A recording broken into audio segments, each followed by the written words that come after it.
ఆంధ్రప్రదేశ్ రాష్ట్ర ప్రభుత్వం పెన్షన్ లబ్ధిదారులకు నూతన సంవత్సర కానుకను అందించేందుకు సిద్ధమైంది. సాధారణంగా ప్రతి నెల 1వ తేదీన పెన్షన్లు జారీ చేస్తుండగా ఈసారి డిసెంబర్ 31నే వాటిని అందజేయాలని నిర్ణయించింది. కొత్త సంవత్సరం వేళ ప్రజలకు సంతోషాన్ని పంచాలనే ఉద్దేశంతో ఈ నిర్ణయం తీసుకున్నట్లు ప్రభుత్వం ప్రకటించింది.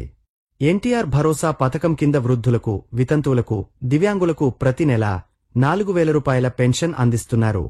ఈ పథకం ద్వారా లబ్ధిదారులు ఆర్థికంగా స్వల్పంగా ఉపశమనాన్ని పొందుతున్నారు.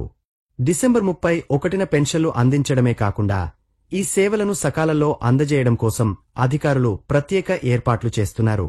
పెన్షన్ పంపిణీ కోసం గ్రామ, వార్డు సచివాలయాల స్థాయిలో ముందస్తు ప్రణాళికలు రూపొందించినట్లు సమాచారం. వాలంటీర్ల ద్వారా లబ్ధిదారుల ఇళ్ల వద్దకే పెన్షన్లను అందజేయనున్నారు. దీనివల్ల వృద్ధులు, దివ్యాంగులు కొత్త సంవత్సరం వేళ మరింత సంతోషంతో గడపనున్నారు.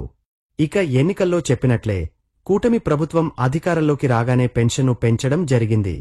అలాగే సంక్షేమ కార్యక్రమాలకు పెద్దపీటం వేస్తూ ప్రజల నమ్మకాన్ని నిలుపుకుంటూ వెళ్తున్నారు.